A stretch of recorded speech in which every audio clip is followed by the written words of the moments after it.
con mucha expectativa del tercer foro. ¿Qué tal? ¿Cómo están por allá? ¿Climas? ¿Todo bien, Diego? Clima hermoso, primavera, muy lindo. El resto Sí. lo charlamos en otro momento. Sí, sí, sí. Vaya, vaya. Acá empieza el, el otoño, ya empiezan los un poco más de frío y todo. Claro. Ujú. Bueno, ¿Cómo ves? tenemos que ir en primavera, así que será la primavera que sigue. Así es. Qué bien, qué bien. Bueno, damos unos minutitos, ¿les parece?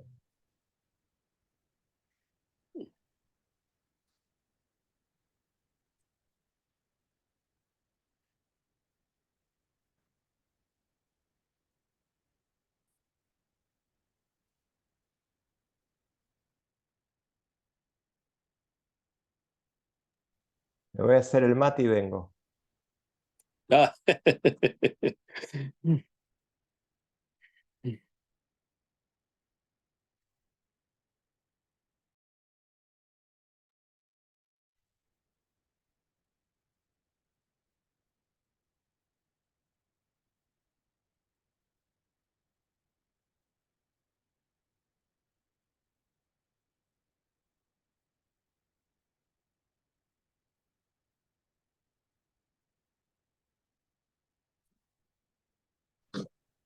Hola, hola, saludos, ¿cómo Hol- están?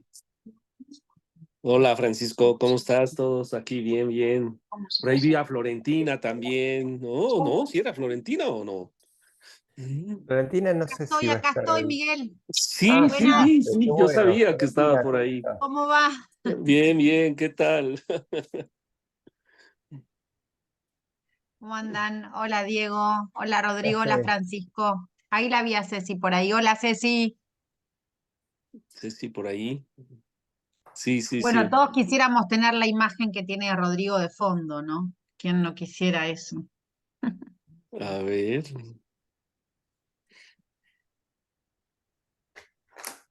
Estoy acá en el sur de Chile, esto es Valdivia. Ah, en Ah, Valdivia, qué Rodrigo, hermoso. sí. Y la mejor parte está a mi izquierda, que es el río, pero esa mejor no quiero Ah. despertar envidia kleiniana, así que esa no la muestro. No, nosotros tampoco, si no les mostraríamos la del riachuelo de acá, que es verdaderamente fascinante. No. No creo que tengan nada igual. Bien, bien. Bueno, qué gusto saludarles. Linda convocatoria también, ¿no? Bueno, nos alegramos que estés acá con nosotros. Vamos Vamos juntando juntando gente gente de de Latinoamérica, Latinoamérica, así así que que es un gusto. ahí va. Hola a todos, ¿cómo Sí. están? Hola, Hola, hola, Hola, hola. Hola Rodrigo, ¿cómo estás? ¿qué Hola tal? Ceci, hola. Hola, Lara. ¿cómo estás, Miguel Ángel? Bien, Bien, bien, bien, bien. bueno, me Gaby alegro. andaba en tránsito, a ver si me dice que se iba a conectar ahí en tránsito, porque se está moviendo ahorita en un momento. Bueno, Bueno, esperemos que esperemos que llegue. llegue. Ujú. Es como el living de una casa enorme el que estamos armando con este foro. Es como Oh, como abrir un vino con amigos, pero con así es. muchos. Oh, y ojalá puedas decir los números que nos pasó por ahí Lara. A mí me sorprendió mucho esos números.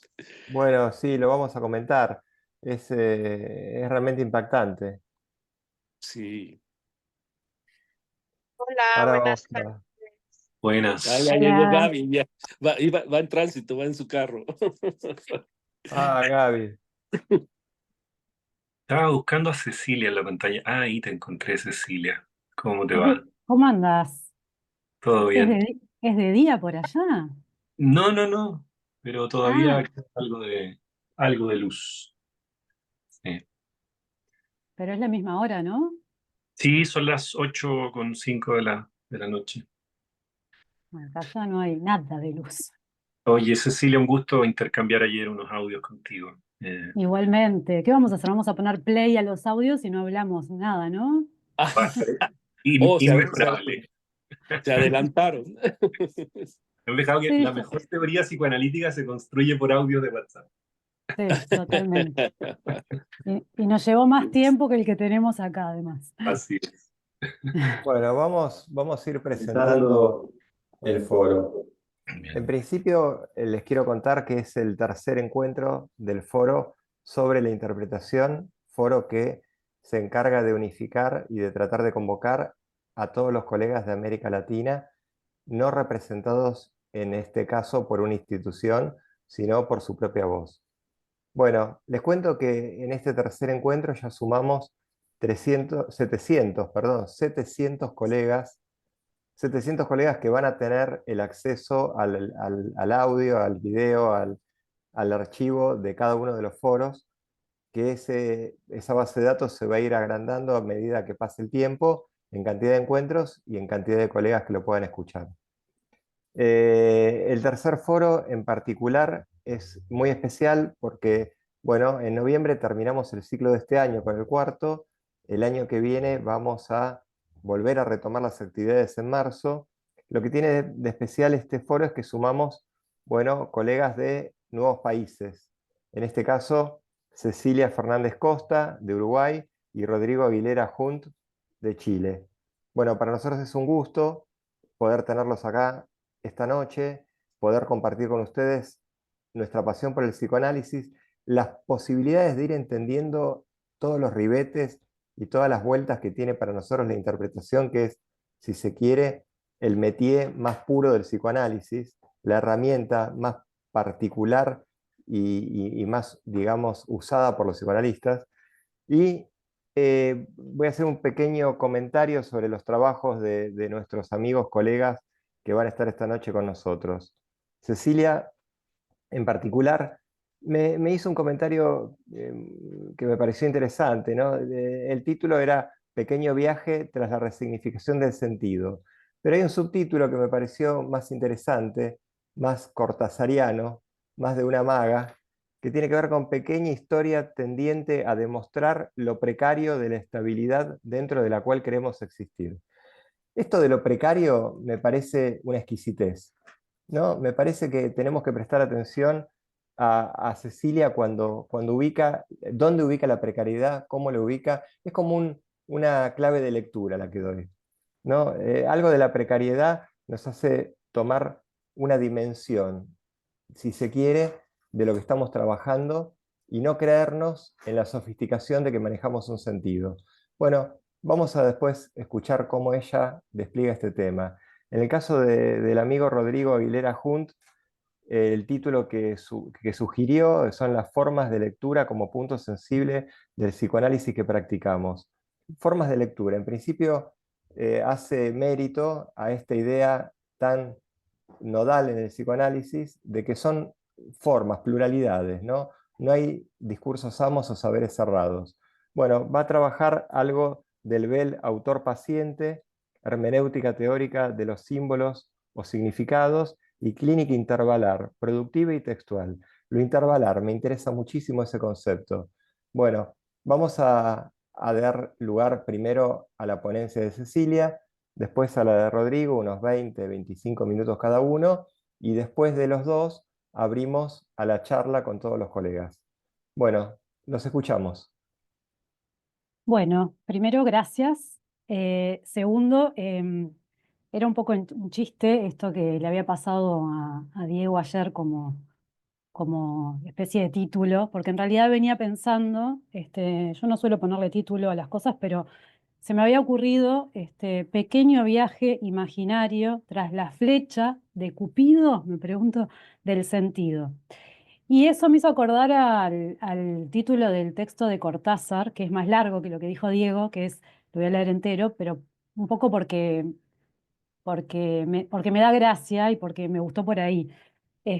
No sé qué de lo precario va a aparecer en esta charla, más que mi propia posición, que en este momento siento muy precaria. Pequeña historia tendiente a demostrar lo precario de la estabilidad dentro de la cual creemos existir, o sea que las leyes podrían ceder terreno a las excepciones, azares o improbabilidades, y ahí te quiero ver. Ese es un título de los textos de historias de Cronopios y de Famas de Cortázar que que siempre me gustó mucho como título, y bueno, y como me sonó parecido, lo planteé como disparador. Después acá me anoté un decir poético, retórico, en el reverso del síntoma, el sintón, metáfora resignificada, todo eso. Yo lo que les voy a pedir, por eso le puse pequeño viaje, es que me sigan este viaje, que es un viaje, y vamos a ver a dónde nos lleva.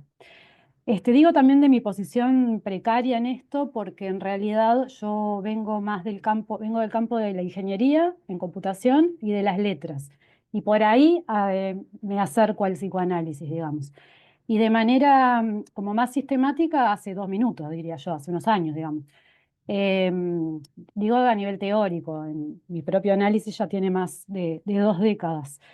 Entonces, bueno, voy a empezar punto 1. Me paro acá. Y me paro pensando al analista como explorador, ahora que estamos hablando de un viaje, como explorador en y de un mundo construido por palabras, de y por palabras. En ese en está dentro y fuera. Y analista, analizante como lectoescritores de una textualidad en obra, una textualidad que se va construyendo. Un poco también tomaba la idea de Barthes, de la escritura, de la modernidad, como haciendo uso de la voz media, ¿no? Del sujeto que se afecta al actuar, en contraposición con la voz activa o con la voz pasiva.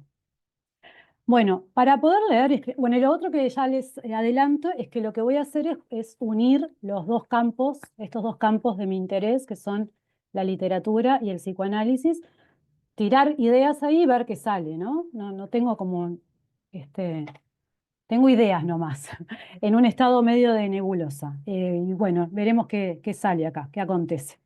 Para poder leer y escribir, ya que estoy presentando esto como una lectoescritura, para poder leer y escribir necesitamos lenguaje, necesitamos códigos.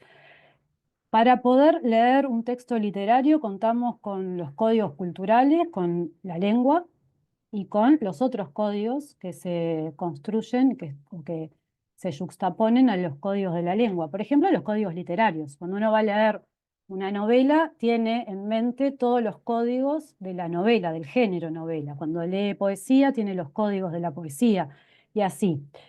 Hay textos, sobre todo en la modernidad, sobre todo a mitad del siglo XX en adelante, que lo que hacen es degenerar de alguna manera. Entonces son textos a veces que uno no sabe muy bien cuál es el código. ¿Qué está leyendo? ¿Una novela? ¿Qué está leyendo?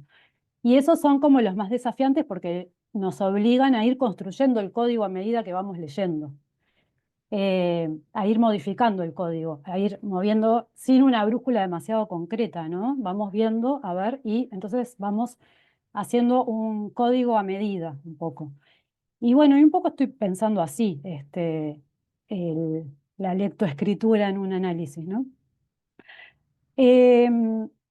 Bueno, entonces ahora les voy a leer 2 cititas de Barthes. Una es de algo que se llama Escribir la lectura, un texto que se llama así, y dice esto: en esa novela, en ese relato, en ese poema que estoy leyendo, hay de manera inmediata un suplemento de sentido del que ni el diccionario ni la gramática pueden dar cuenta.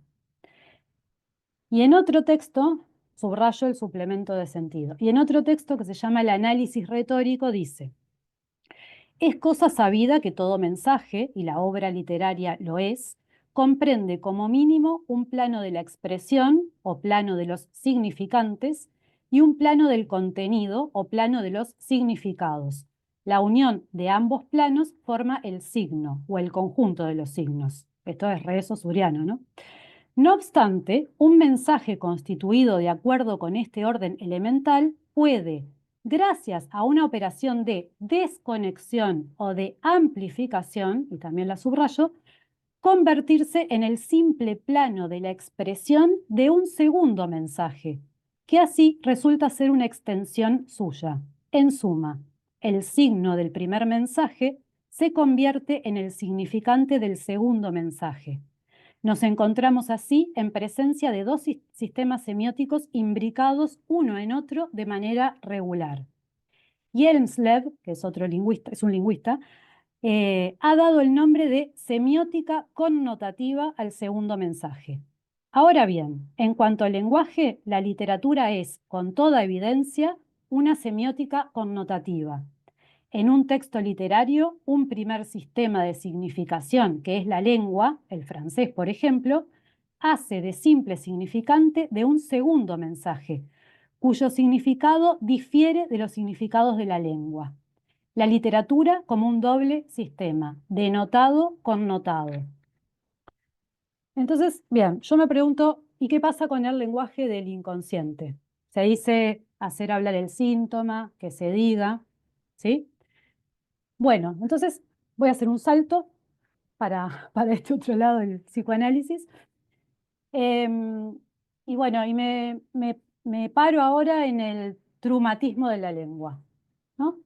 La lengua impacta a un pobre cuerpito y tiene, acá pienso en dos productos, la langue, del lado del agujero, y la lengua, del lado de los, bueno, la langue, letra, agujero, cara muda del síntoma, la lengua, del lado de los significantes, del falo, de lo compartido, del sentido compartido.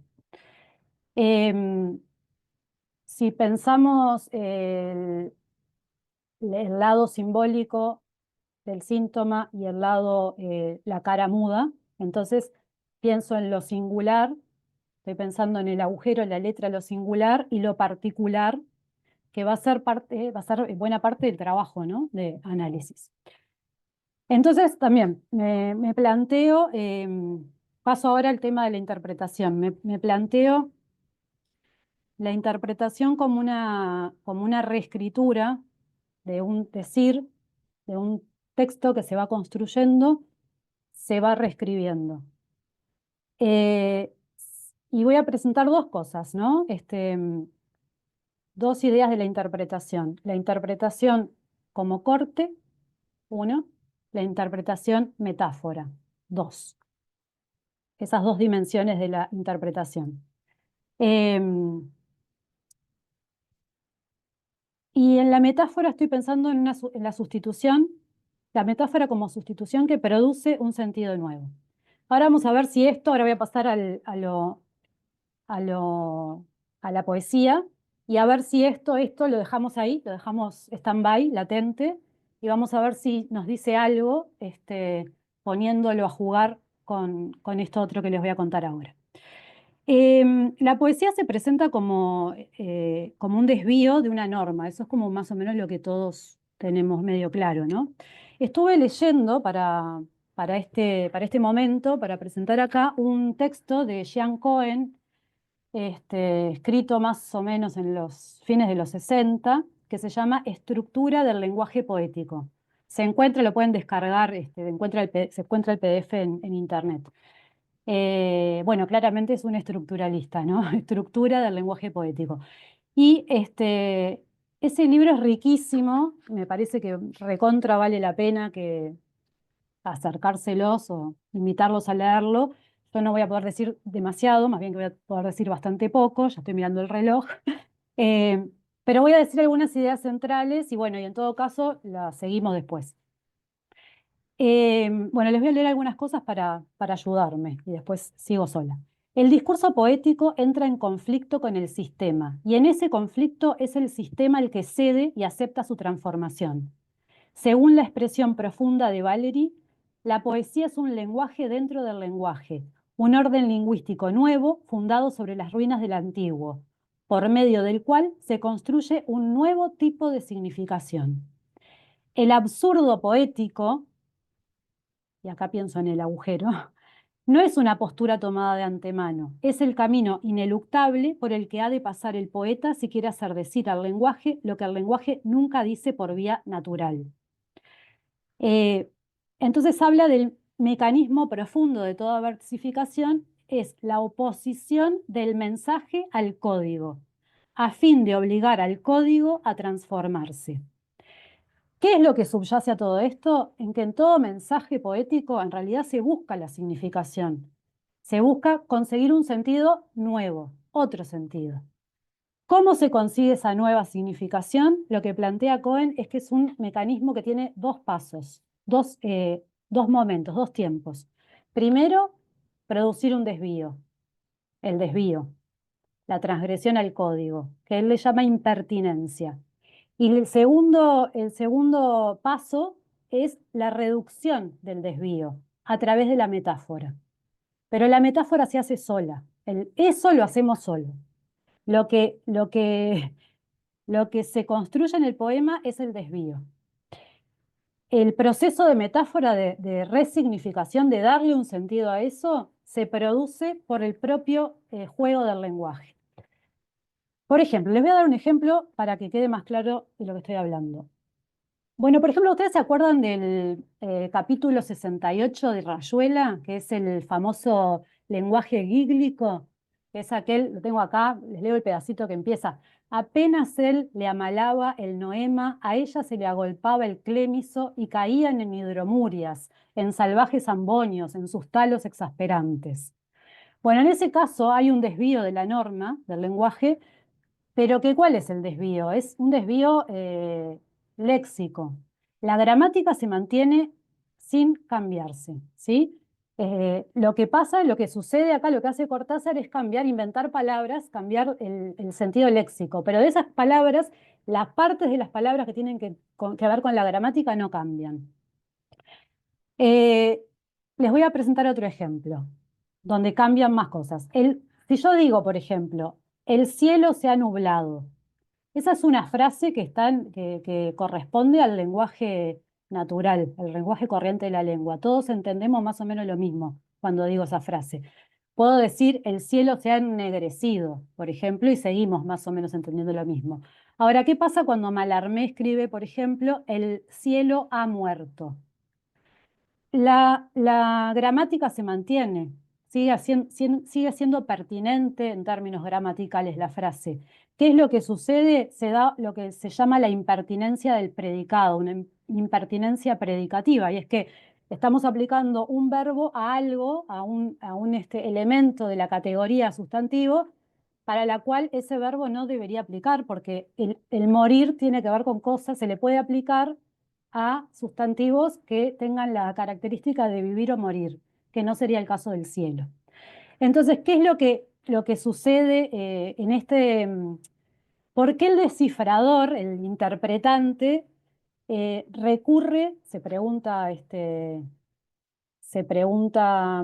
muchacho Cohen, ¿por qué el descifrador recurre a un segundo desciframiento, el del cambio de sentido? Porque es el segundo sentido el que le devuelve la pertinencia a la frase que el primer sentido no tiene. La metáfora interviene para reducir la desviación creada por la impertinencia. Es decir, que hay una impertinencia y lo que hacemos es producir una metáfora para que el lenguaje vuelva a ser pertinente. ¿Qué significa en términos de lo que estamos diciendo? Que tenga algún tipo de sentido. Aún así, el sentido no sea comunicable de otra forma que esta. Porque, ¿qué quiere decir el cielo ha muerto? No sé, pero estamos apuntando un sentido con eso. Sigo. Si la poesía pone sistemáticamente en práctica la impertinencia, si de modo general no se puede hacer a sí misma más que mediante la violación sistemática de las reglas del lenguaje, ello se debe a que el camino directo entre el significante, lo que está ahí presente, y el significado al que se apunta, como una flecha, por eso hablaba de la flecha, al que se apunta, se haya obstruido. Entre ambos se impone el significado denotativo. Es este un hecho que deriva de la estructura misma del lenguaje, estructura que, por tanto, primero hay que dislocar. Es necesario que su significación se pierda, la del primer sentido, la del sentido denotativo, y simultáneamente se vuelva a encontrar en la conciencia del lector. movimiento de vaivén, de ida y vuelta, del sentido al sinsentido y luego del sinsentido al sentido. Pero no es reversible. En el curso del movimiento, el sentido ha sufrido una transmutación íntima. ¿Tá? Y entonces a esto le llaman, voy a saltear porque no me da el tiempo, sino es una especie de lógica afectiva, la que da la norma a la frase poética, versus una especie de significación o de lógica intelectual, a la que hay que oponerse para llegar a esa otra. Yo esto lo asocio con todo lo que decimos del vaciamiento del sentido.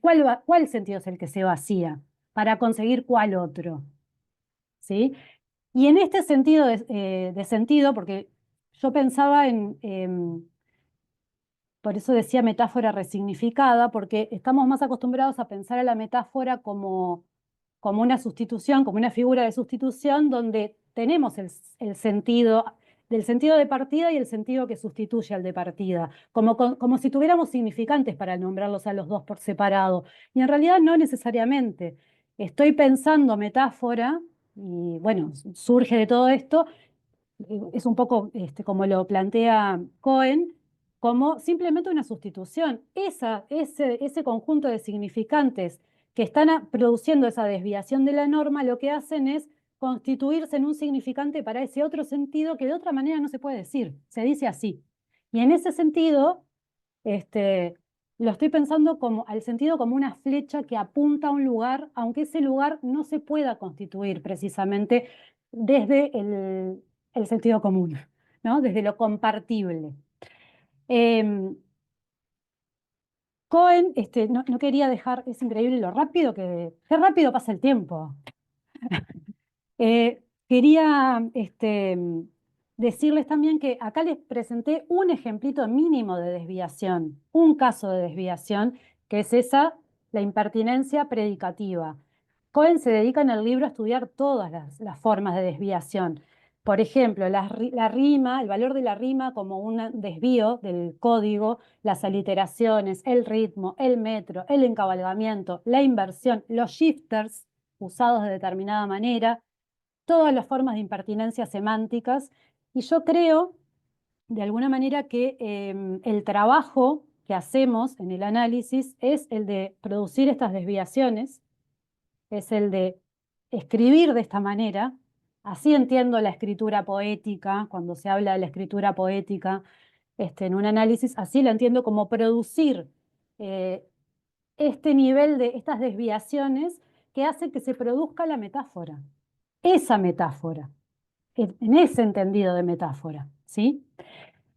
Y bueno, y lo que no quería dejar de decir, y les quiero leer un poemita para terminar, pero no quiero dejar de decir que entre todas esas está todo el tema del sonido, que es muy caro para nosotros, ¿no? Todo el asunto del sonido. Ustedes saben que verso viene de versus, que significa retorno, ¿no? Y justamente lo que tiene el verso es esa estructura repetitiva que se da tanto por la repetición sonora en la rima, como por el metro, como por el ritmo, como además por el encabalgamiento y las demás figuras que aparecen ahí. Lo que dice Cohen es que el verso tiene tanto de la repetición de lo que de alguna manera indiferencia, de lo que busca indiferenciar y unir, y también de la linealidad, que es la misma que la de la prosa. Entonces es como una repetición, como una linealidad que después repite y repite y repite y repite y repite.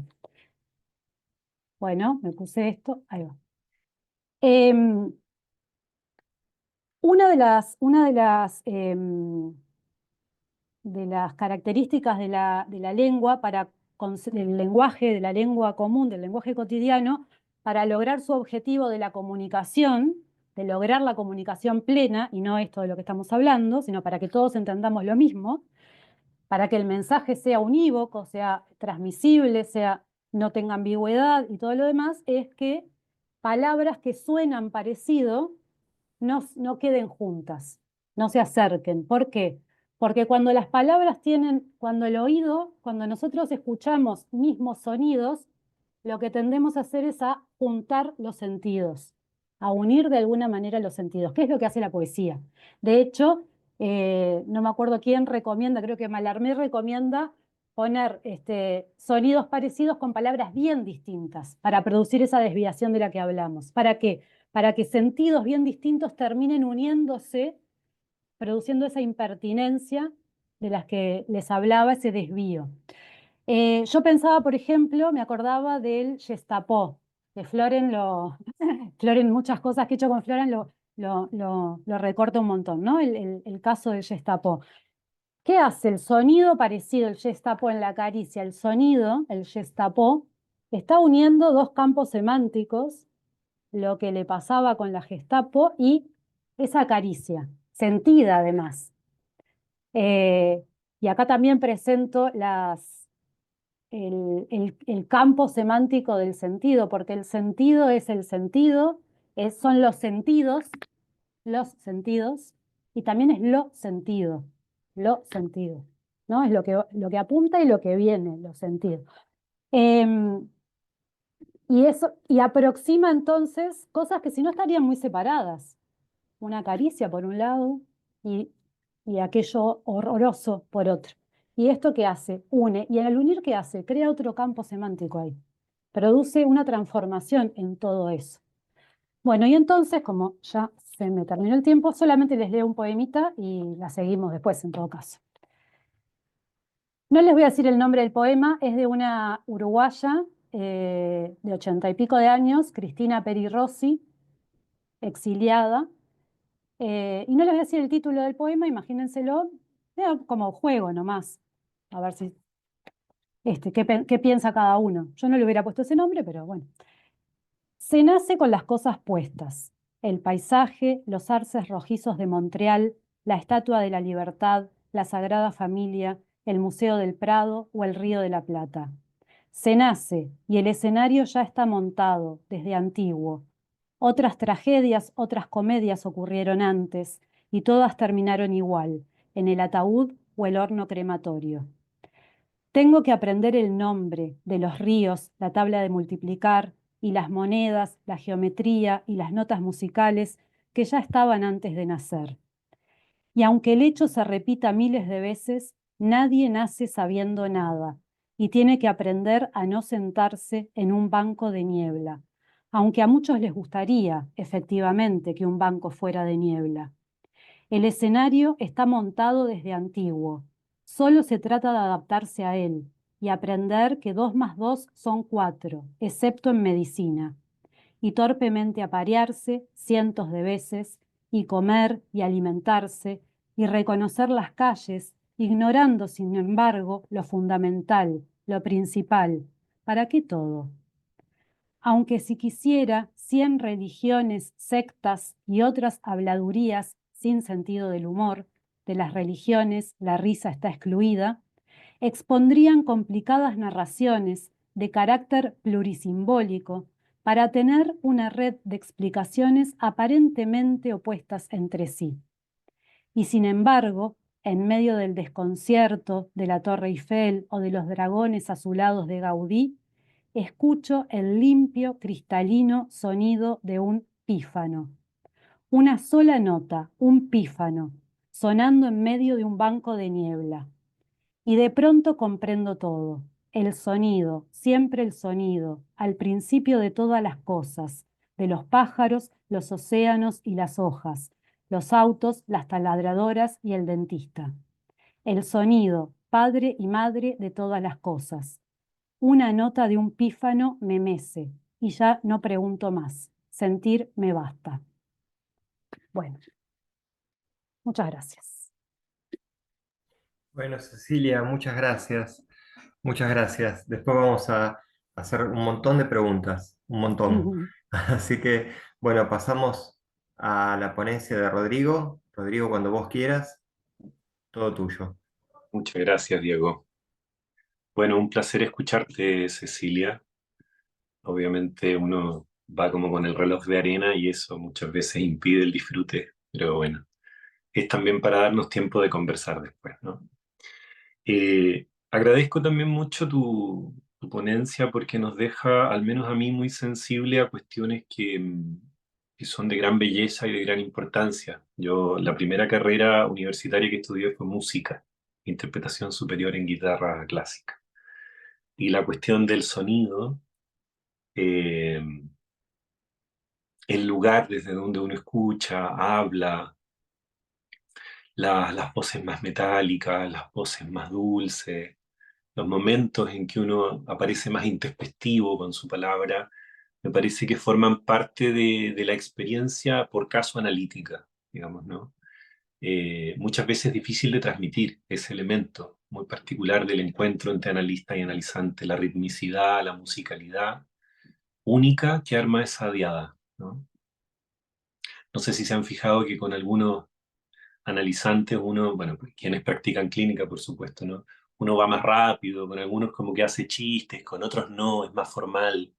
Hay algo de eso que es un saber, yo diría, por supuesto es clínico, es diagnóstico, pero también es musical.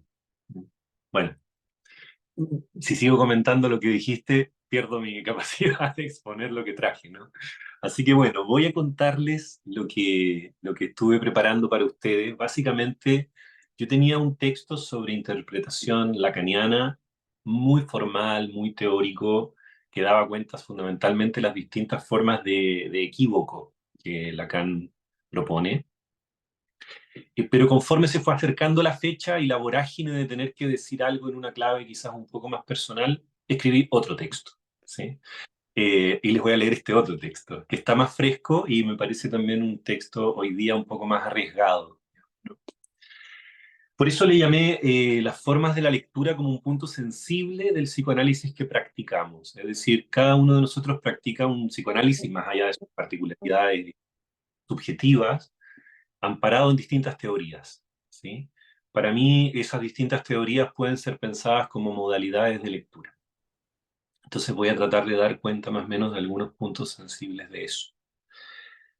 Hoy hablaremos de lectura, concibiendo al psicoanálisis como una episteme particular acerca del acto de leer, siendo este un campo, el campo de la lectura, diría yo, un concepto más amplio, más abarcativo, que el clásico concepto que conocemos en psicoanálisis, que es el de interpretación. Ya podremos hablar de las diferencias entre lectura e interpretación si hace falta.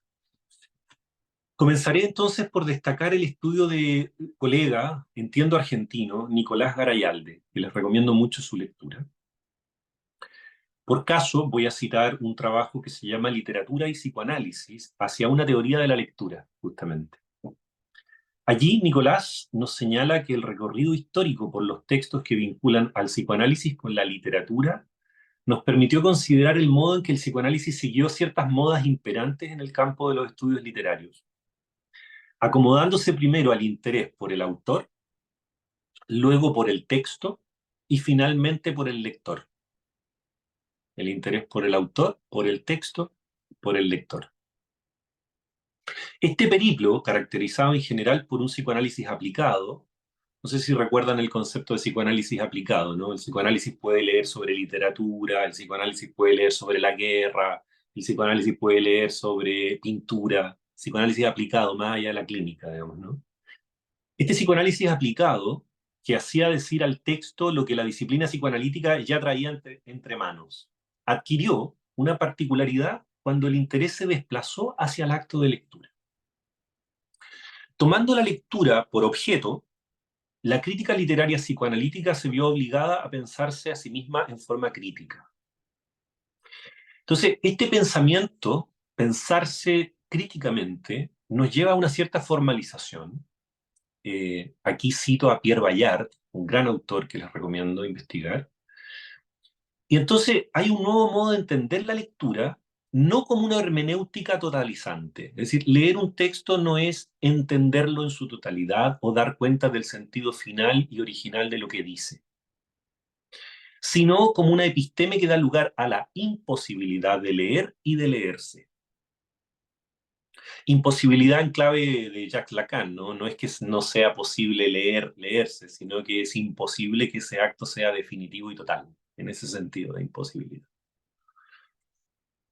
Por un lado, es imposible acceder al texto literario Cuando ustedes escuchen texto literario, tengan en mente lo que yo estoy pensando como texto, lo que el analizante dice en asociación libre, ¿no? Pues hacia allá voy. Entonces, por un lado, es imposible acceder al texto literario sin llevar a cabo un proceso de reescritura a través del sujeto de la lectura.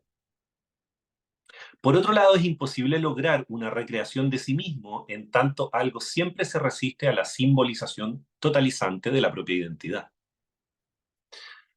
Esto va muy de la mano con lo que Cecilia decía, ¿no? Esta precariedad que justamente ella elige como concepto. Bajo la lógica de lo que no cesa de no escribirse, ustedes saben que eso es lo real en el psicoanálisis de Lacan, lo que no cesa de no escribirse, la lectura es pensada entonces como una experiencia particular, subjetivante, trunca e incesante. A eso nos dedicamos día a día. La teoría literaria ha cuestionado su propio supuesto objeto. Ustedes saben, toda disciplina define un objeto, ¿no? El objeto de la literatura, supuesto objeto unitario sobre el que investigar, tradicionalmente ha sido el texto literario. Para ello se ha servido de dos movimientos conceptuales que cuestionan y amplían los bordes de lo textual. Es decir, cómo desfigurar este objeto llamado texto, cómo ampliar sus bordes. Aquí se sirve de alguna manera de dos gestos conceptuales, de dos tradiciones teóricas. La primera es de la deconstrucción. Deconstrucción que vamos a emplear en un sentido amplio para referirnos a la lectura atenta que puso en evidencia en los autores más diversos, Jacques Derrida, entre otros, la imposibilidad de la clausura definitiva del sentido y de la unidad del objeto. Ustedes saben que todo texto remite a otro texto y eso no tiene límites, ¿sí? Segundo, primero la deconstrucción. Segundo, las diversas variantes de las teorías de la recepción, ¿sí? Que dan lugar y énfasis al acto de lectura. Estas teorías de la recepción en teoría literaria se desarrollan fundamentalmente desde los años 60 en adelante, aunque hay algunos elementos previos también. Con estos dos movimientos, deconstrucción y teoría de la recepción, se inicia no solo una nueva configuración del objeto llamado texto, sino también del quehacer crítico, de la crítica literaria, y por caso, para mí, del psicoanálisis.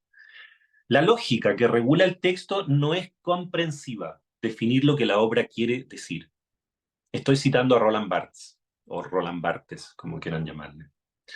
No es comprensiva, sino metonímica. El trabajo de las asociaciones, de las contingencias, de las relaciones coincide con una liberación de la energía simbólica. Ahondando en esta crítica del objeto literario, otro autor, quizás menos conocido que Roland Barthes, se llama Michel Charles, en 95, señala que hay dos prejuicios frente a la crítica del texto. Uno es que el texto existe, ¿no? El primer prejuicio sería ese, pensar que los textos existen. Y segundo, el de su unidad, que hay una unidad textual. En todo caso, Charles termina por asumir la posibilidad de una y de otra cosa, aunque modifica el estatuto temporal y por lo tanto ontológico. El texto existe como efecto de la lectura y no al revés. El texto existe como efecto de la lectura y no al revés. Me detengo en este punto por quienes quizás conozcan algo de la teoría de Lacan a propósito de que lo inconsciente viene del futuro, ¿no? Y de que no hay inconsciente sin analista. Entonces, es el acto de lectura, la puesta en acto de la transferencia como interpretación, la que crea lo inconsciente a propósito de los bucles significantes, ¿no?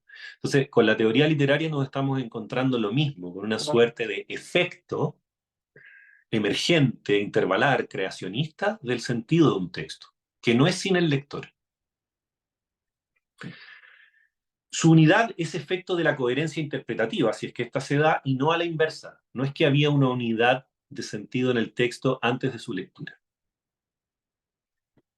A los prejuicios, Charles contesta con dos postulados que me parecen muy bellos tenerlos presentes como analista. La interacción texto-comentario, es decir, cómo el analista introduce comentarios sobre aquello que escucha, y el texto como variación, es decir, las múltiples variaciones que uno puede armar sobre un mismo texto, ¿no?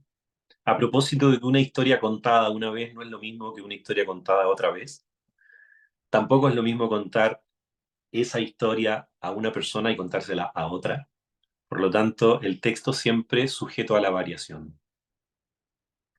Esto es, un texto existe a partir de su comentario y por ello es efecto incesante de variación. Para Garayalde, la crítica literaria se aleja así de la hermenéutica y se acerca a la retórica, concepto que también citó Cecilia, ¿no? Que dominó la enseñanza de la literatura durante siglos. La de la lectura ahora pasa a ser una teoría también de la escritura. Es imposible leer sin escribir, ¿no? Por lo tanto, es imposible al mismo tiempo, diríamos como analistas, interpretar en el sentido clásico de la palabra sin introducir en esa interpretación cierta novedad, ¿no? No estamos simplemente revelando lo que el paciente ya tiene, por decirlo así, sino que estamos también co-construyendo una textualidad con el analizante. En consecuencia, emerge una crítica que ha asumido diversos nombres: inventiva, intervencionista, posttextual, y que define a la escritura en un gran número de críticos franceses contemporáneos. No me voy a detener en las particularidades de esto, ¿no? Entonces, ¿a qué arribo con esta introducción sobre la crítica literaria y el psicoanálisis? A algunas preguntas. El mismo Nicolás Garayalde, en un texto que se llama Del texto al contratexto, una joya, en la página 328 nos dice lo siguiente, lo cito: podríamos considerar que se trata de un problema de límites, en la medida en que se diluyen las fronteras entre sujeto-objeto.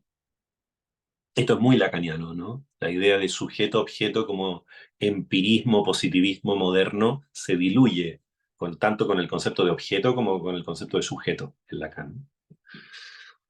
La idea de lector-texto y de lectura-escritura, es decir, los bordes comienzan a volverse difusos. Si el texto existe solo como constructo interpretativo y no tiene una unidad previa, sino que su valor se define en cada acontecimiento de lectura y de modo diferencial. Entonces, les pregunto yo a ustedes, ¿no? ¿Cuáles son los límites de un texto? Cuando leemos un texto, ¿qué leemos? ¿Dónde comienza y dónde termina nuestra lectura? ¿Es posible establecer los límites que señalen el comienzo y el final, el adentro y el afuera? ¿Cómo se aborda un texto? ¿Cuáles son los límites de su interpretación? En definitiva, ¿qué es un texto? ¿No? Esta pregunta, si ustedes no lo tienen presente, también la tenía Freud a propósito del ombligo del sueño, ¿no? Freud decía que los sentidos del sueño podrían multiplicarse hasta el infinito, prácticamente, y que el ombligo del sueño colindaba con lo infinito, ¿no? Y por lo tanto, una interpretación se consideraba final cuando era suficientemente eficaz sobre el síntoma, pero en ningún caso porque agotara lo inconsciente. Bueno, presentaré, a mi modo de entender, ciertas formas de la lectura, esto como, ténganlo como background de teoría literaria, ciertas formas de la lectura ahora desde el psicoanálisis, ¿no? Que yo consideraría como paradigmáticas de alguno de estos múltiples enfoques dentro del psicoanálisis. Tengan presente, esto lo digo yo, ¿no? Opinión, que la interpretación, independientemente si te trate de Klein, de Winnicott, de Freud, de Bion, de Lacan, de Miller, etc., la interpretación transversalmente ha estado siempre ligada a otras dos nociones en psicoanálisis. O sea, no hay interpretación sin teoría de lo inconsciente y no hay interpretación sin teoría de la transferencia. Es decir, el analista interpreta en miramiento a lo inconsciente y en miramiento a la transferencia. No cualquier cosa, sino en miramiento a estos dos elementos. Eso sería como un bajo continuo que de alguna manera unifica el campo llamado psicoanálisis. La primera forma paradigmática de lectura en psicoanálisis que les voy a presentar, no sé si alcanzaré a presentarlas todas, bueno, llegaré hasta donde se pueda. La primera es una psicología del autor. ¿Se acuerdan que la teoría literaria se centraba primero en el autor? ¿Qué es lo que quiso decir el autor con tal cosa que dijo, ¿no? Entonces las investigaciones literarias, no sé si han fijado, bueno, ¿por qué Freud habló de la pulsión de muerte? Es que quizá la enfermedad, que quizás la guerra, que quizás él estaba atravesando el exilio, y entonces por eso su estado anímico le permite, ¿entienden, no? Ahí de alguna manera el texto se lee en función de la psicología del autor, ¿no?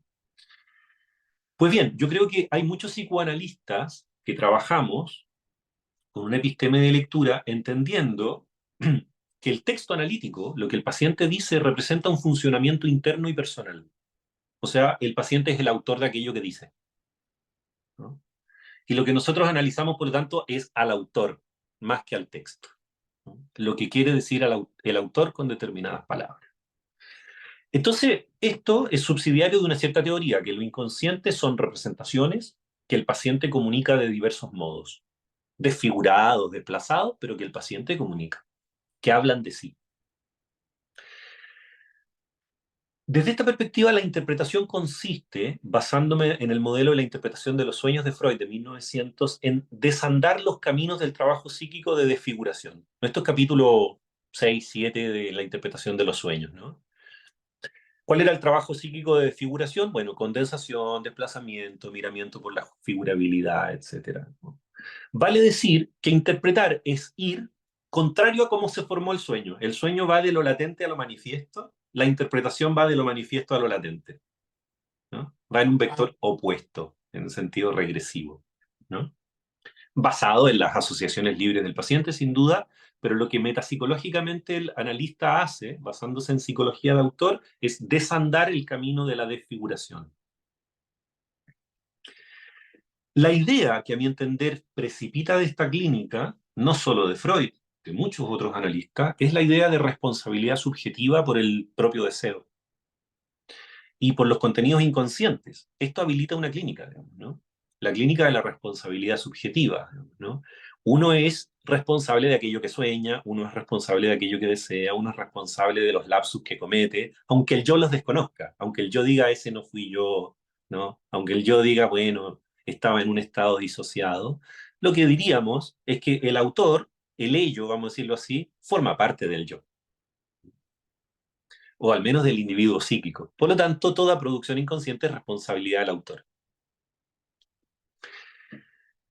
Yo le diría que tanto el estructuralismo como el postestructuralismo, sobre todo francés, derriban esta figura del autor, la figura antropológica del autor, como la idea del hombre unitario, ¿no?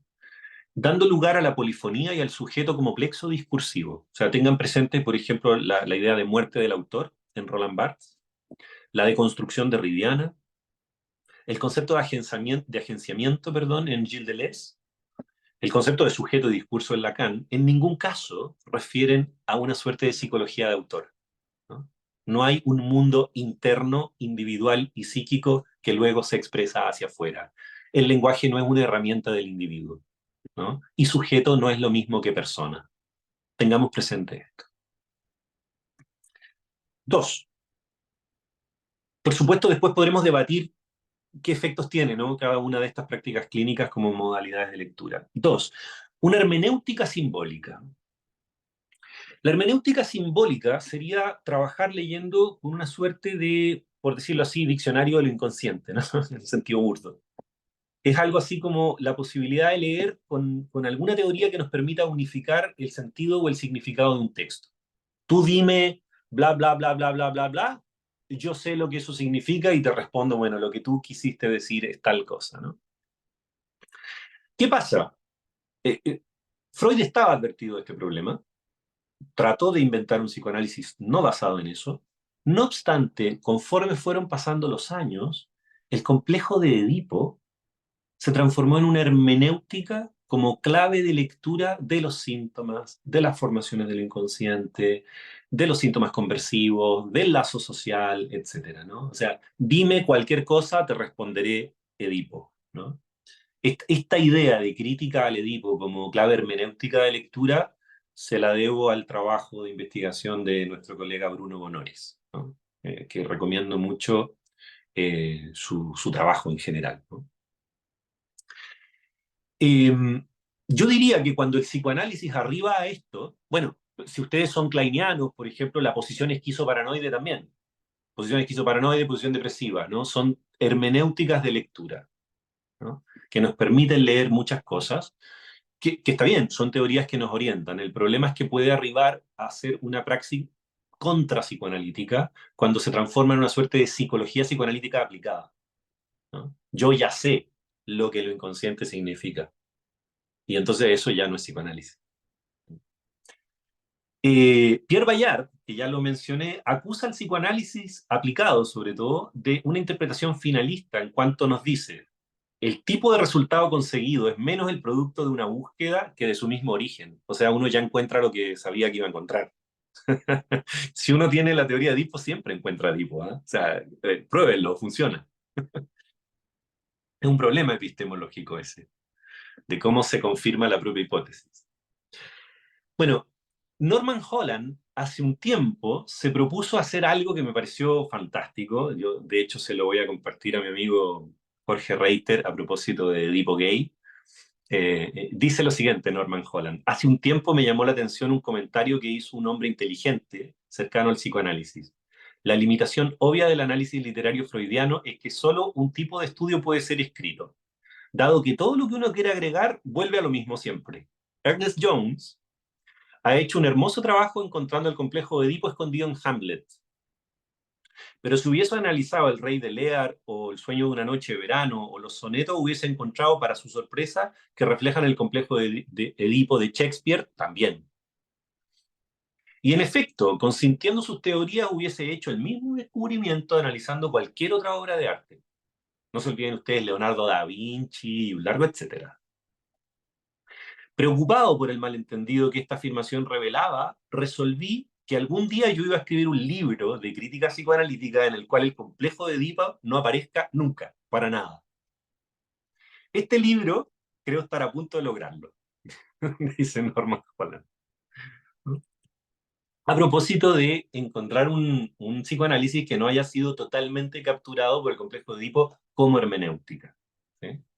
Después podremos conversar si el complejo de Edipo tiene vigencia y si tiene uso clínico y valor. A mi entender sí lo tiene, pero en forma muy matizada y problematizada.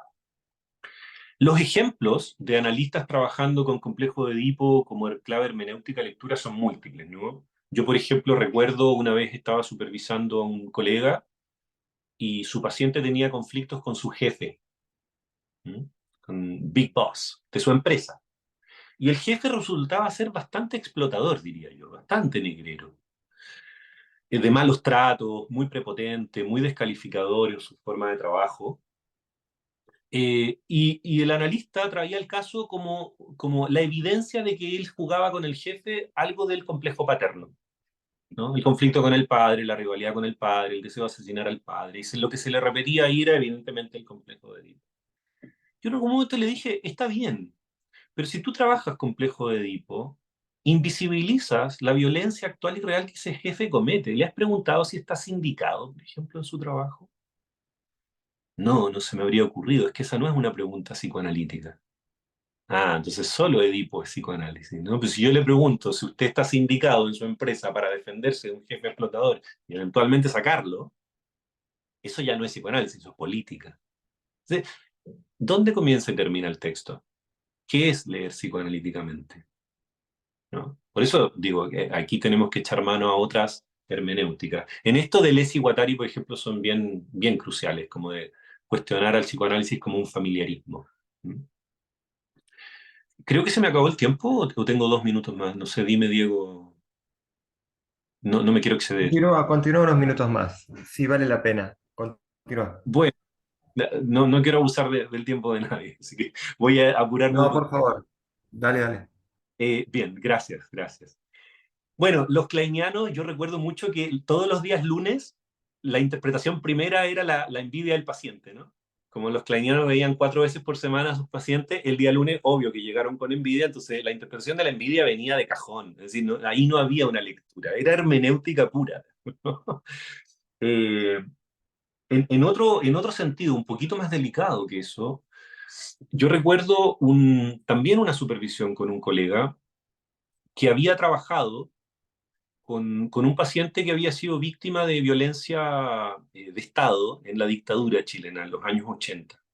Él era militante comunista y era perseguido políticamente, evidentemente, en esa época, ¿no? Entonces, la interpretación por esos años, me parece que en Argentina también, a pesar de que el lacanismo llegó a Argentina antes que a Chile, pero el psicoanálisis era paradigmáticamente kleiniano o de escuela inglesa. Entonces, lo que se le interpretaba a este paciente eran fantasías persecutorias de un pecho malo introyectado. Eh, Está bien, pecho malo introyectado, como quieran, digamos, pero aquí hay una persecución política, digamos, ¿no? Lo mismo del ejemplo del jefe, es decir, está bueno Mi padre decía, es bueno el cilantro, pero no para tanto. ¿Sí? Échale un poquito de fantasía, pero no es todo, ¿no? Bueno, fíjense que Freud, en todo caso, Freud, el gran Freud, advierte este problema, de que en la interpretación de los sueños no tiene que ser un simbolismo, ¿no? Por eso es que también lo advierte en un texto que se llama Sobre psicoterapia de 1905, donde diferencia el per via di porre y per via di levare, ¿no? Cuando compara la sugestión con la pintura y la interpretación con la escultura. Que lo que dice el saber es del paciente, es el inconsciente del paciente. Entonces la interpretación no hace más que derribar las defensas, ¿sí? Pero el saber está en lo inconsciente. Eso es muy interesante en Freud. Y en muchos textos técnicos también dice que hay que cuidarse mucho de algunos elementos. Por ejemplo, en Consejos al médico, Freud dice lo siguiente: si en la selección uno sigue sus expectativas, está hablando de la atención parejamente flotante aquí Freud, ¿no? Corre el riesgo de no hallar nunca más que lo que ya sabe. Y si se entrega a sus inclinaciones, con toda seguridad falseará la percepción posible, ¿no? Es muy notable esto que nos dice Freud, porque en el fondo, como no recuerdo quién dice, por ahí ustedes me recuerdan, ¿no? Que lo más fantástico de Freud es que uno encuentra lo más terrorífico y lo más sublime en la misma página. No me acuerdo si fue Deleuze, creo que fue Deleuze quien dijo eso. Porque Freud de alguna manera cae en todos los errores hermenéuticos y en todo esto, pero al mismo tiempo nos dice, tengan cuidado, ¿no? Si ustedes quieren encontrar algo, lo van a encontrar y van a cerrar su atención. Bueno, la tercera paradigma, digamos, que yo quiero presentarles es algo que no voy a justificar en este momento, que tiene que ver con una posición de no lectura. Como toda neurosis es una enfermedad de sentido, hacer una interpretación o hacer una lectura no haría más que agregar sentido al paciente y por lo tanto el trabajo con lo real y con el goce va por un lado que no tiene que ver ni con la lectura ni con la interpretación. Yo tengo escrito acá 2, 3 páginas de crítica a esa posición teórica basándome en Lacan y basándome en el concepto de la lengua de Lacan para desmentir esta tesis milleriana.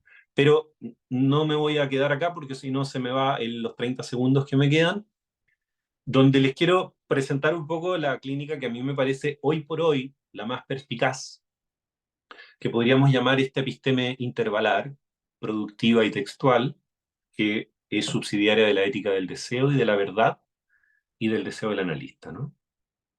Solamente dejo una pista y entonces ya entregamos la palabra para conversar. Para mí la idea de textualidad tiene que ver con una erótica materialista, ¿no? Donde analizante y analista producen entre una textualidad susceptible de lectura analítica. Me voy a servir nuevamente, para cerrar, de 2 literarios, para hablar del lugar analizante y para hablar del lugar analista con 2 citas. Ni siquiera las voy a comentar para que sea sugerente para ustedes. Belvin Noel, refiriéndose a otra cosa, yo digo al analizante, dice lo siguiente: todo texto está trabajado por un discurso inconsciente. Todo texto está atravesado por un discurso inconsciente. Es posible hacer visible o audible este trabajo que se efectúa en el texto. Esta actualización no tiene por objeto una traducción ni la reducción a una fórmula. Apunta a reconocer el funcionamiento oblicuo del texto, la descripción de una fuerza que fermenta desde la propia obra de escritura y que fermenta en ella. Todo texto es un trabajo de fermentación de sentidos, ¿sí? Inconscientes. En ese sentido podríamos decir con Lacan, lo inconsciente está en la superficie del discurso. No es lo profundo, no es psicología de autor, no es un origen o una fórmula, es la inmanencia textual, ¿sí? Y por supuesto aquello que se puede ir pensando a partir de los equívocos, la enunciación y un largo etcétera. Del lado del analista, les voy a decir la frase de Roland Barthes: amar un texto, que me da la impresión tiene que ver con la ética del analista, amar un texto es más o menos desear hacerlo, desear rehacerlo. Yo diría que del placer de lo producido se infiere un deseo de producción. Bueno, muchísimas gracias. Bueno, las dos ponencias exquisitas, un verdadero placer tenerlos. Ahora vamos a abrir al living de nuestra casa, así que vamos a empezar a plantear preguntas, comentarios, dudas, lo que quieran. Yo quiero iniciar este momento de comentarios con algo que me resuena en términos de las ponencias de ustedes dos. No sé si a alguno en particular de ustedes se lo pregunto o me lo pregunto en voz alta. Algo de, sale el tema del sonido, ¿no? Y yo pensaba así, de algún modo, digo, aparecen estos temas como lo abierto, lo inconcluso, lo imposible, lo que no se termina de encontrar el borde. Aparece el tema del sonido, aparece el tema de la poética como la posibilidad de no permitirnos quedar fijados a algo, la política como corrimiento permanente, como una, como un artefacto que no nos deja en paz, ¿no? Y nos permite una lectura móvil y una lectura impertinente, como decía Mallarmé, autor que me parece fantástico.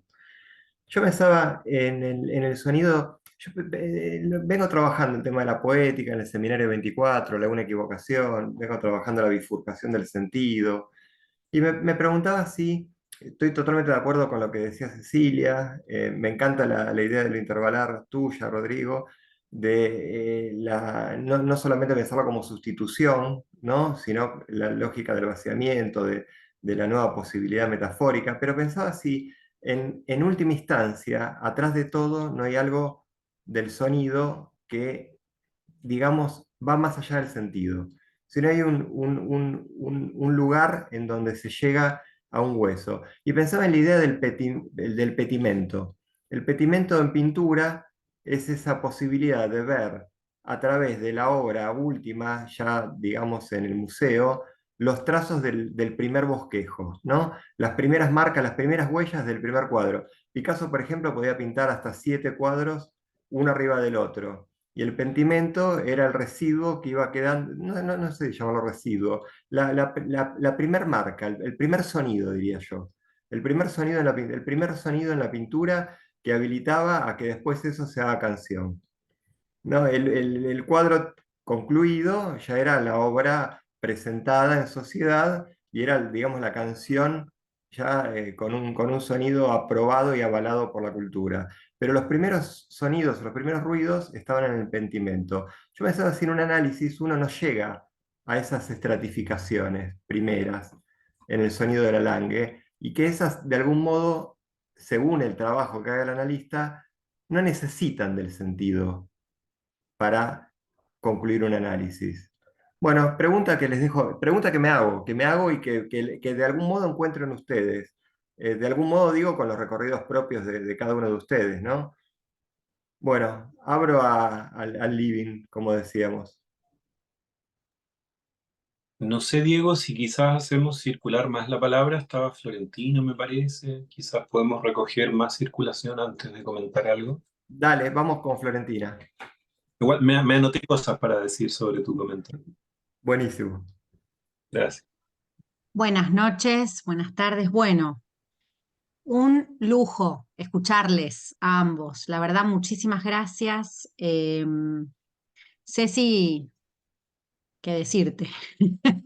Habíamos conversado un poquito, pero me parece que fue maravilloso el recorrido que trajiste. Em, de hecho, ¿sabés qué me quedé pensando con esto de lo impertinente, ¿no? Pensaba en que lo impertinente es siempre lo molesto, ¿no? Hay algo de lo impertinente que si no estorba, no hace funcionar la cosa, ¿no? Entonces, en ese punto me hiciste acordar que, ya que lo trajiste y ambos lo han nombrado, lo trajeron hoy como invitado a nuestro querido Bartés, que él plantea con el concepto de diátesis, justamente, digamos, esa endija, ¿no? Que se produce ahí en eso que él llama dar a luz en el centro mismo de la escritura. Y ahí me parece que los dos trajeron de diferente modo, y esto también lo planteo como interrogante porque me lo hicieron pensar mientras que los escuchaba, es en qué punto podemos pensar la interpretación y los avances que han habido, porque yo creo que no hay un psicoanálisis solo, no hay un solo psicoanálisis, esto que situaba Rodrigo respecto del kleinismo, etcétera. Tampoco hay un lacanismo único, ¿no? A Dios gracias, ¿no? Que no hay un solo lacanismo, tampoco hay un solo freudismo, digamos, y no hay algo que sea idéntico a sí mismo. Por lo tanto, me parece que lo interesante de esta cuestión, no sé si les parece, es a qué nos lleva a pensar que si la interpretación hay un momento que tiene un agente y apunta al referente y cuándo no. Porque me parece que agente y referente son posiciones fundamentales para que podamos pensar de qué hablamos cuando hablamos de interpretación, ¿no? Porque digo, así como Rodrigo decía, uno no interpreta un texto ya dado, yo me quedé pensando en eso, ¿no? Digo, ¿no será que la interpretación funda una escritura que no es sin lectura y una lectura que no es sin escucha? Y me sirvo de la diátesis, perdón, específicamente porque creo que la interpretación podríamos pensarla como una operatoria nuevamente paradojal que nos hace ir al no sin. No sin significante, no sin escucha, no sin lectura, no sin escritura, no sin vacío, no sin sentido, ¿sí? Y que encuentro ahí como la punta, por lo menos yo, es mi texto casi diría de referencia, voy a nombrar dos, Alush, letra por letra, y El atolondradicho de Lacan, 1972. Me pareció que de ahí, y con esto finalizo, lo que a mí me surge es esto del autor, texto, lector que planteaba Rodrigo, me hacía pensar en esto de que así como el arte siempre nos lleva a la delantera, digo, y esto por algo Lacan se refiere a Picasso diciendo que él no busca, sino que encuentra, es que la interpretación tiene que ver con ese encuentro fortuito con lo real. Yo creo que la interpretación analítica es eso, y que en ese momento se ubica y se localiza un fuera de texto. Por eso me parece que volviendo a su versión del sujeto, allí donde Lacan habla del centro exterior del lenguaje, del que ya hablaba en función y campo de la palabra, ¿qué sería un centro exterior al lenguaje? ¿No? Sino un lenguaje agujereado por la lang. Y en este punto, en relación al texto, me parece que es excelente la articulación, te la agradezco, Rodrigo, entre epistem e imposibilidad, me parece que es algo que nos sirve muchísimo para pensar. Precisamente propongo allí la idea de lo apofántico, porque si no la epistemología queda orientada únicamente a eso que se hace con el sentido, ¿no? Y una cosa es el sentido, otra cosa me parece que es la interpretación que apunta al sinsentido, es decir, a contrapelo del sentido.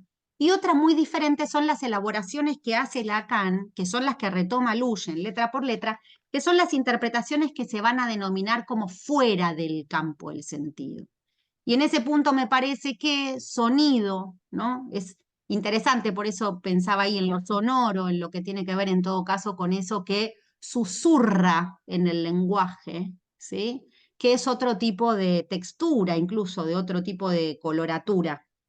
Entonces, en ese punto, pensaba o me hicieron pensar, para dejarlo abierto tal vez, qué del referente, qué de la gente, ahí donde la interpretación, si llegamos a posibilitar un final de análisis, tiene que ver precisamente con la caída del sujeto, la destitución del sujeto, la destitución del otro, y hacer pasar al objeto como causa de la división subjetiva y no como el objeto que está en la mira.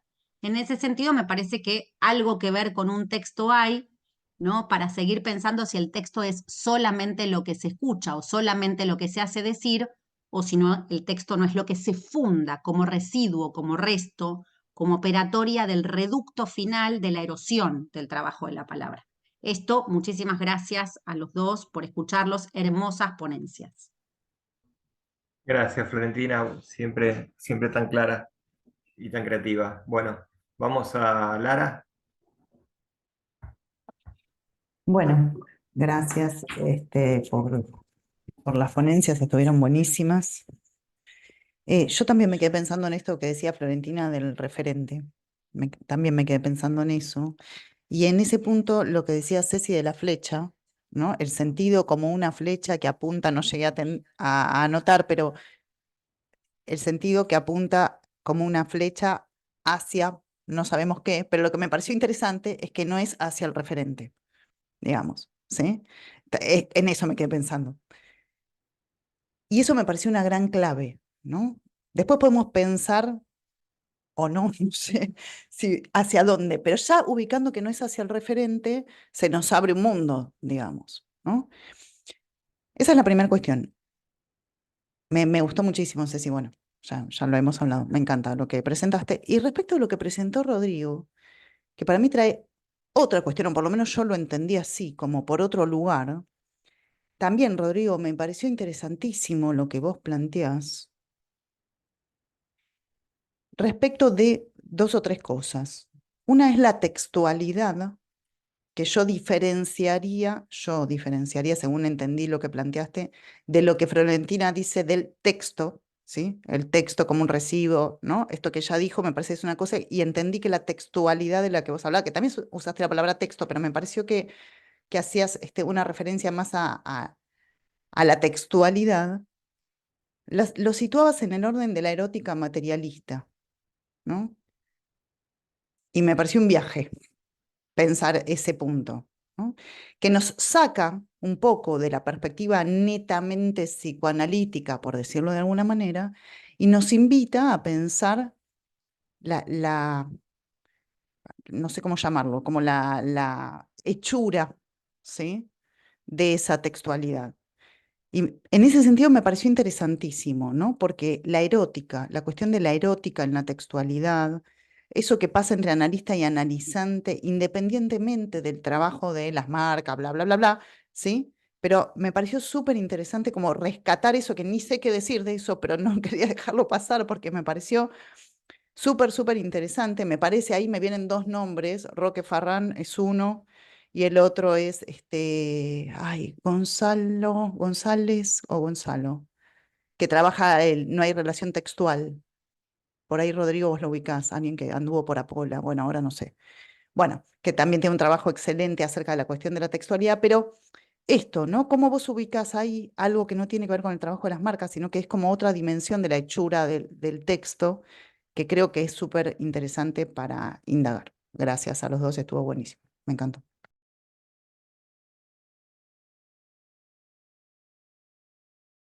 Bueno, gracias Lara, impecable como siempre. Hay una pregunta antes de pasar a Miguel, acá en el chat. ¿Dónde estaba? Preguntaban por el referente. ¿Alguien quiere responder?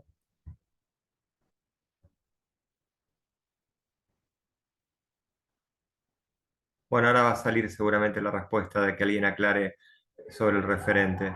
Miguel, ¿querés continuar con tu comentario? Sí, sí, sí. No, muy entusiasmado por escuchar sus ponencias de Rodrigo y de Cecilia, ¿no? Y los demás comentarios de los compañeros. Fíjate que una de las cosas que a mí me generó estas dos ponencias es la idea de la musicalidad, la idea del sonido, la idea del timing. Pero, eh, bueno, ustedes saben que yo mismo intento escribir poesía y siempre aparece algo que tú comentaste también, Diego. ¿Cuándo termina un poema? ¿Cuándo termina una pintura? ¿Cuándo termina una obra? O incluso, si lo ponemos en la clínica, ¿cuándo termina una sesión? ¿O cuándo inicia una sesión? ¿No? Por eso, en relación a lo que nos decía Cecilia de lo denotativo y lo connotativo, yo pensaba que recordaba la idea de qué es lo que le pone ritmo precisamente, ¿no? A este texto vamos a decirlo así, del padeciente, ¿no? Que, que, que discurre, que se mueve, que está ahí, que no, tú no puedes decir, a ver, espérese, espérese, espérese. O podrías también hacerlo, ¿no? Acá, recuerden, es que se ponga en discursividad, por eso los cuatro discursos, vamos a decirlo así. Entonces, ¿qué es lo que permite precisamente hacer musicalidad, valga la expresión, y a partir precisamente de la puntuación? Por eso, si yo siempre insisto que de toda esta cuestión es importante saber dónde está la barra. La barra precisamente es lo que va a permitir, o lo que nos permite, una de las cosas, es precisamente darle esa musicalidad, ¿no?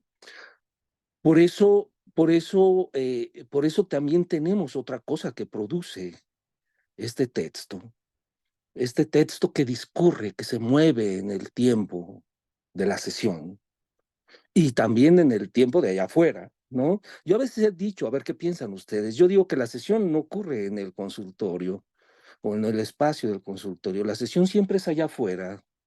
El encuentro de la sesión acá es nada más por corroborar qué fue lo que sucedió allá afuera, si es que allá afuera y adentro también, ¿no?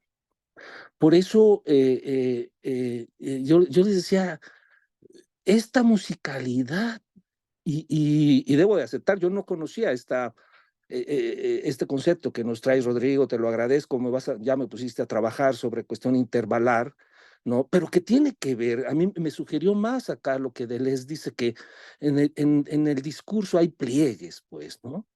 Ajá, ¿no? O sea, y el paciente llega con o el padeciente llega con esos pliegues, ¿no? Por eso yo decía, no nomás tenemos ahí en esa discursividad, eh, pues el movimiento siempre, ¿no? Sino que también tenemos el plus de voces. O sea, está también el gozante ahí.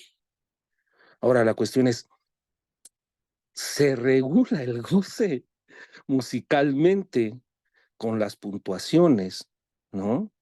O la interpretación es regulación de voces, a ver, lo pregunto yo también, ¿no?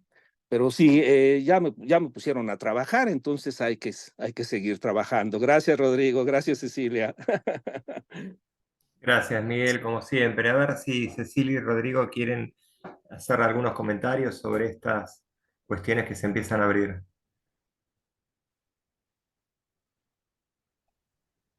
Rodrigo, ¿querés Bueno, comentar? Sí, sí. Sí, sí. arranco yo. Ah, perfecto. Eh, bueno, no sé si tengo demasiado para decir, pero sí por lo pronto con esto de algo que sí me tuvo pensando estos días, pensando en todo esto, em, a nivel de un lenguaje singular que se le arma a cada quien en su propia lengua, ¿no? Ahora pensaba en esto de la música y de las primeras marcas, y una cosa que pensaba el otro día es cómo las primeras palabras son repeticiones, y también en relación con esto que hablaba del verso, ¿no? De la versificación, que son palabras, son repeticiones de sonidos muy mamá, papá, teta, mema, son repeticiones de un conjunto muy reducido, muy chiquitito de fonemas, ¿no? Que son como, si lo pensamos en términos de tiempos, de lo que vino primero, ¿no? De lo que decimos primero. Pensaba en también en relación a esto de las repeticiones, en las canciones de cuna, en los arrullos, en todo eso que recibimos como como primeros baños del lenguaje, en definitiva, ¿no? Y, y que para mí, lo que pasa es que yo estoy pensando el sentido en un sentido eh, mucho más amplio, que no es el sentido necesariamente compartido del referente, ya que estábamos hablando del referente. Estoy pensándolo como algo singular, como si me pongo muy osada para decir una marca de goce, si me pongo muy osada, estoy la flecha que Lara mencionaba, y la estoy pensando un poco así, como algo que es totalmente singular, no se lo puedo contar a nadie. Lo único que puedo hacer es arrimarme a eso eh, como puedo, con otros sonidos que son los de los significantes de las palabras del lenguaje que hablo, digamos, y arrimándome como voy pudiendo, ¿no? Que creo que es un poco lo que hacemos en un análisis, en esta cuestión de vaciar del sentido, vaciamos de un sentido, no es que vaciamos así como lo estoy pensando, digo, ¿no? Es como que despejamos el sentido que está molestando ahí, porque ese sí, ese está, es el compartido, incluso es el particular, pero hay más ahí. Es ese excedente, bueno, ese excedente yo le estoy llamando sentido también. Yo le estoy llamando, en esta osadía, sí, yo le estoy llamando sentido a eso. Este, Y bueno, nada, y pensaba en eso, en el tema de los sonidos en la música. También cuando les leí este poema, yo me lo había leído antes en voz alta y pensaba en la repetición me escuché, me lo grabé y me escuché, y de la S. Y después pensaba, claro, la S en español es la marca del plural, la S está por todos lados. Pero además en el español rioplatense, sobre todo, a diferencia del de España, además es un fonema que viene, la letra Z es S, el fonema S, la C es S, la S es S, o sea, está lleno de S. Y eso tiene que tener un efecto en la forma en que nosotros sentimos y sentimos la lengua. Tiene que tener un efecto. Y la cuestión de que las palabras se nos unan, que haya por el sonido, haya como una diseminación de sentidos, como de, no sé cómo expresarlo, pero como eh, eso, una connotación en ese sentido, como que se nos unen los sentidos por los sonidos, no por otra cosa.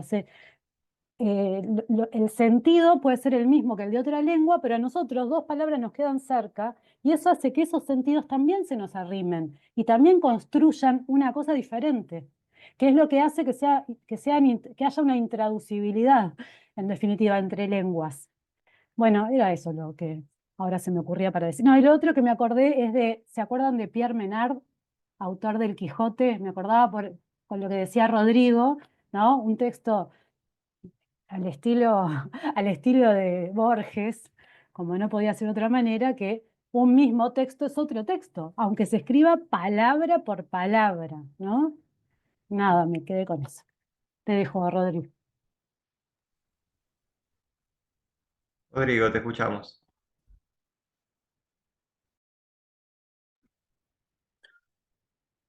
Bueno, lo primero que yo quiero comentar es que escuchando sus comentarios, obviamente, eh, si sigo un poco la presentación de mi propuesta, escuchando sus comentarios, yo soy capaz de leer qué dije, digamos, ¿no? Y qué dijo Cecilia, es decir, que en el movimiento que esto acarrea en ustedes, voy escuchando mi propio mensaje en forma invertida, digamos, ¿no?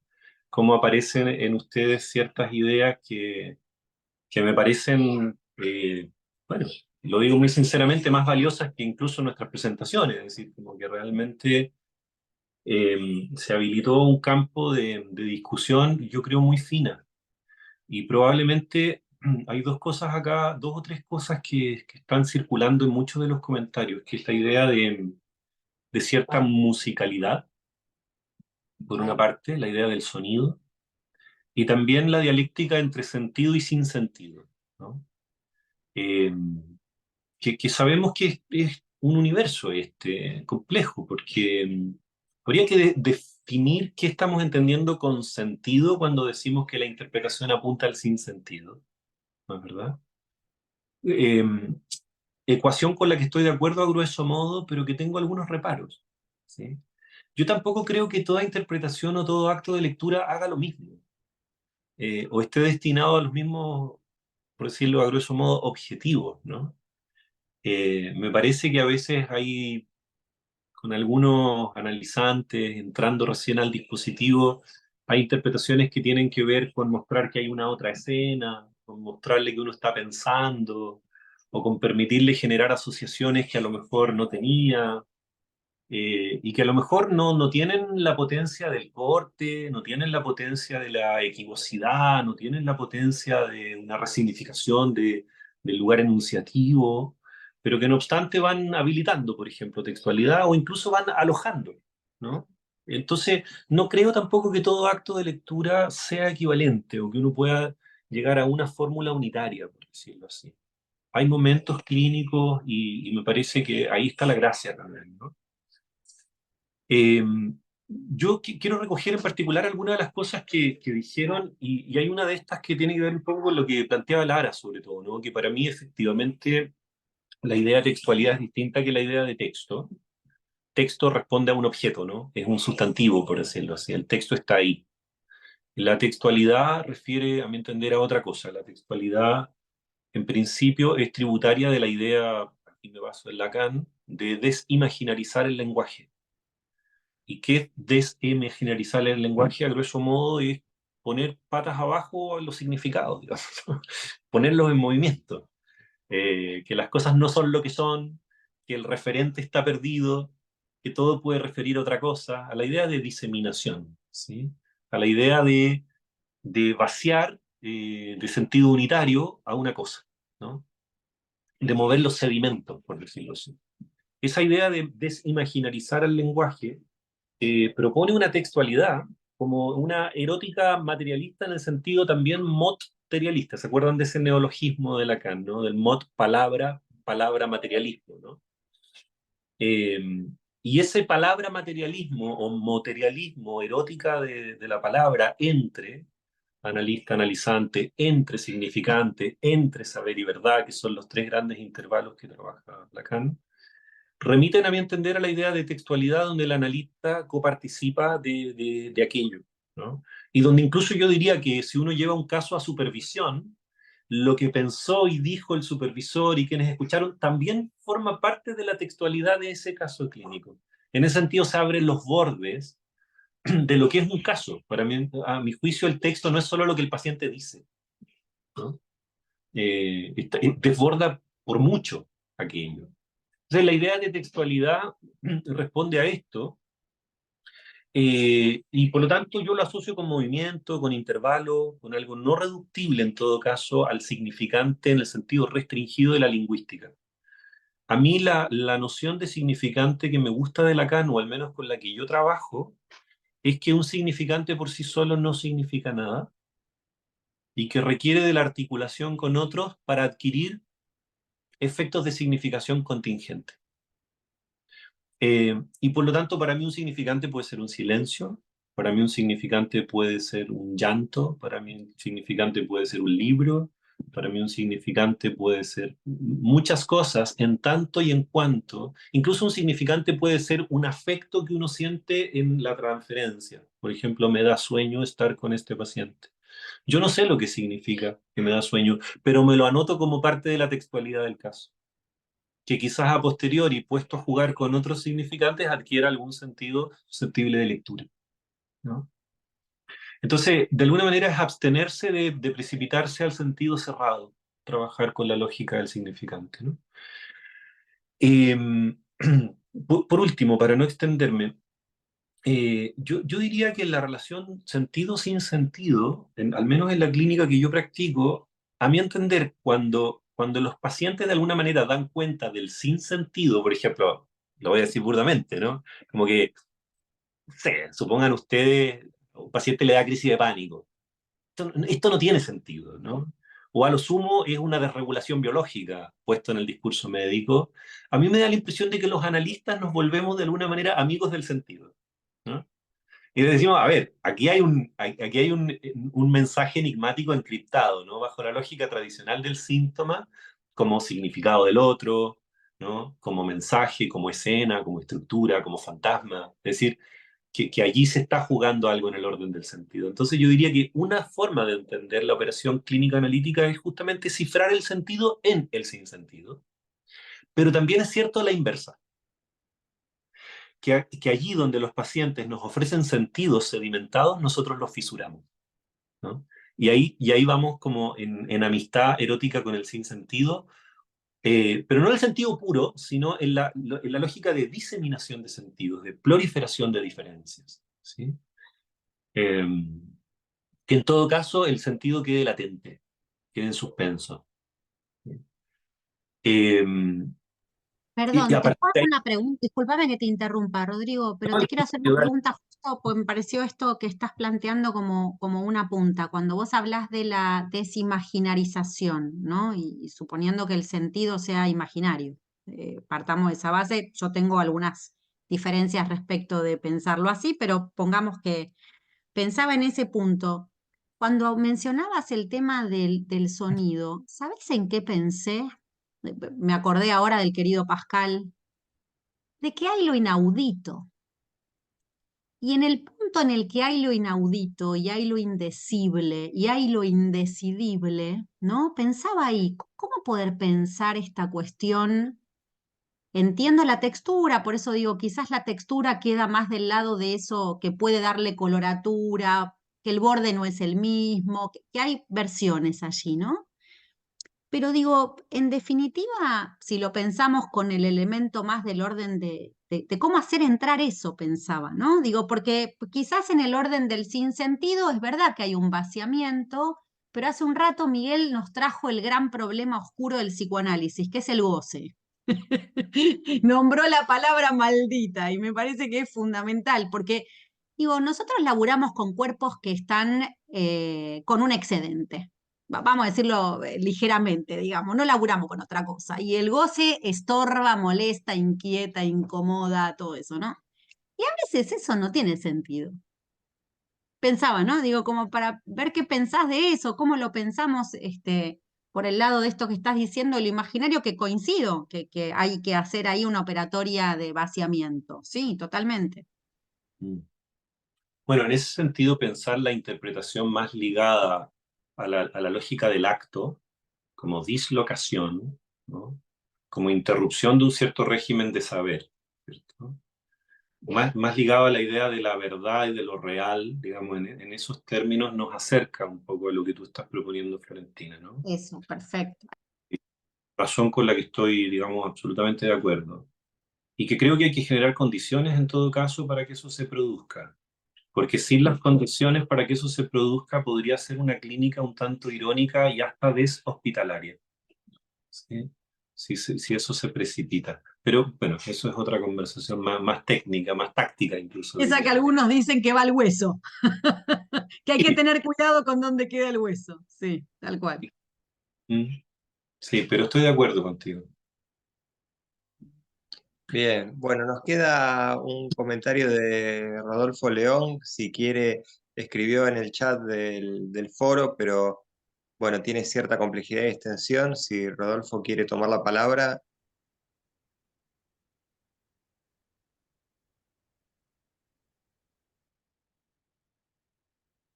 ¿no? Bueno, tal vez se ausentó. Bueno, yo les quiero agradecer infinitamente a los participantes, no solamente a los ponentes, sino a todos los participantes. Es una gran alegría que podamos mantener este espacio del foro. Agradecer particularmente a la Can Big Data que nos presta la plataforma y que de algún modo está inmiccionado en nuestra actividad.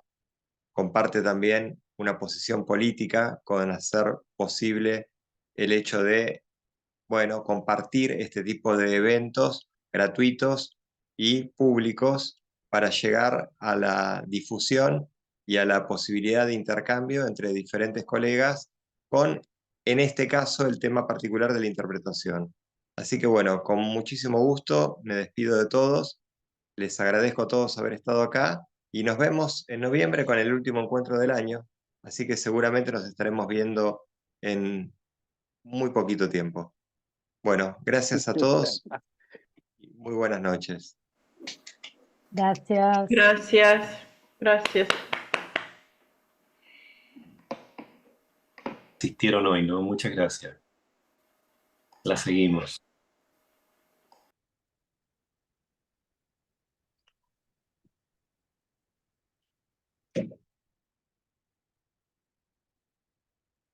Ahora tomamos una cervecita, ¿eh? Bien, Chao. buenas noches.